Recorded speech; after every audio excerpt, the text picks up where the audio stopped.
Hello and welcome. I'm Raya Abirashid, and this is World Business, your weekly insight into the global business trends shaping our lives. Just weeks after Kazakhstan's parliament approved a referendum to extend the president's current term to 2020, Nursultan Nazarbayev vetoed the decision, instead calling for a snap election to put his future in the hands of the people.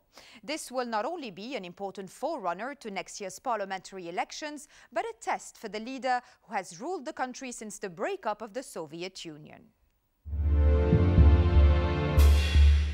At a state-run stable out on the vast steppe outside the capital of Kazakhstan, Amanzol Kasinov knows a good race when he sees one as he trains 200 horses. It's not just the Astana public that saddle up here, but politicians. So when it came to the presidential elections, Amanzol knew how to spot a winner. Racing is racing. There's the happiness of winning and the bitterness of losing. People are voting for the person and for the economy. These two things are inseparable.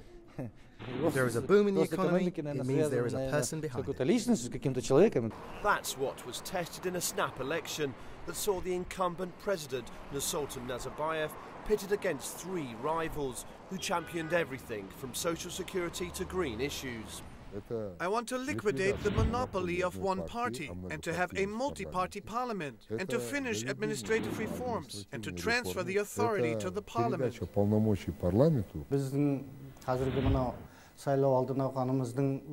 The short notice of the election was an issue for us. We did everything we possibly could within 1 month. The territory of Kazakhstan is vast. To reach all the people within 1 month, it's not possible. On election day, voters were out in force at more than 9,700 polling stations across a nation the size of Western Europe. Well, I voted for the president because he has increased our pensions and we live comfortably now. I voted for Akhmet Bekov, leader of the Communist Party. He is very energetic, and I think we need fresh blood in the political situation of the country. Along with top politicians, the president was out voting. His popularity is intertwined with Kazakhstan's meteoric economic rise. 20 years with Nazarbayev at the helm has seen market reforms, over $120 billion in foreign investment and a 500% rise in GDP. These facts aren't lost on voters.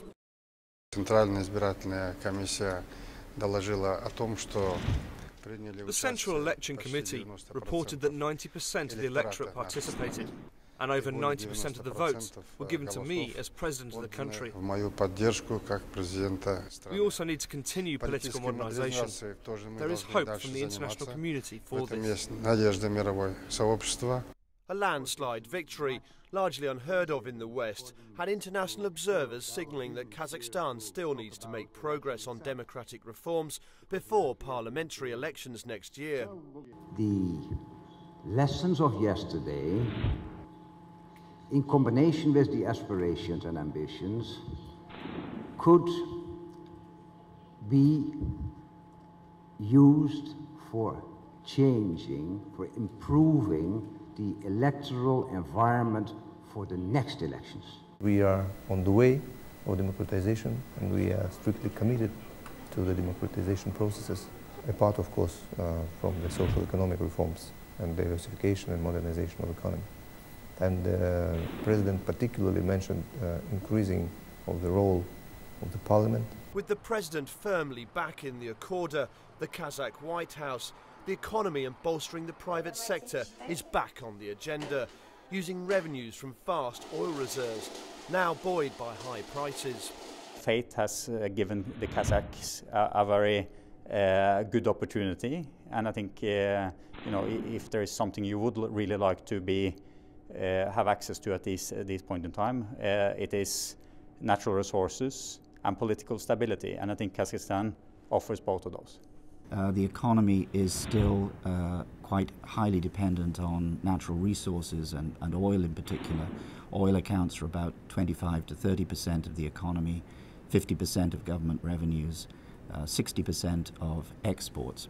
It's of course been very important in the growth of the economy over the last decade, but it does mean that the economy is potentially vulnerable to large swings in international commodity prices. That's why, post-elections, the Harvard-educated Minister of Economy believes it's time for Kazakhstan to be more integrated into the global economy if it's to thrive and survive. Joining the World Trade Organization by the end of next year is part of that goal.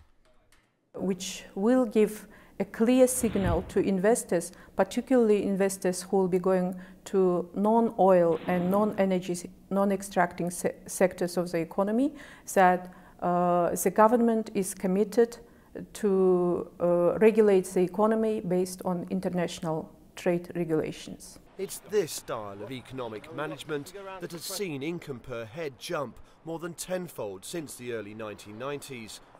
The recent overwhelming vote to re-elect Nazarbayev was not just one to keep their 70-year-old president in power, but a vote for continued economic prosperity over political change.